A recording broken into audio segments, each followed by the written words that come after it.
তিনটি বিষয় তোমরা তোমাদের সন্তানদেরকে শিক্ষা দাও, শিষ্টাচার দাও, অভ্যাস গড়ে তুলো। প্রথমত হচ্ছে তোমরা তোমার নবীর প্রতি ভালোবাসার মহব্বত শিক্ষা দাও। সুবহানাল্লাহ। আমার রাসূল কি বলেছে? তোমরা তোমাদের সন্তানদেরকে কি শিক্ষা দাও? তোমার নবীর প্রতি যে মহব্বত, ভালোবাসা তাদের ভিতর সেটা জাগরণ করো। তাদেরকে নবীর প্রতি ভালোবাসা কিভাবে বাড়ানো যায়, নবীকে কিভাবে মহব্বত করা যায়, তোমরা তোমাদের সন্তানদেরকে সেই বিষয়ে শিক্ষা দাও। দ্বিতীয়ত হচ্ছে তোমরা তোমার সন্তানদেরকে আমার আহলে বাইতকে যেন তারা ভালোবাসে, আমার হাসান হুসেনকে তারা যেন ভালোবাসে, আমার বংশধর যারা আসবে, যারা আওলাদে রাসূল থাকবে তাদেরকে যেন তারা ভালোবাসে, সেই বিষয়ে তোমরা তাদেরকে শিক্ষা দাও। নাম্বার 3 হচ্ছে তোমরা তোমাদের সন্তানদেরকে কোরআনের প্রতি শিক্ষা দাও। কিসের প্রতি শিক্ষা দাও?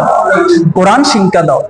আমার রাসূল করিম সাল্লাল্লাহু আলাইহি সাল্লাম তাহলে আমাদেরকে তিনটি বিষয় শিক্ষা দিতেন বলেছেন তার সন্তানদেরকে।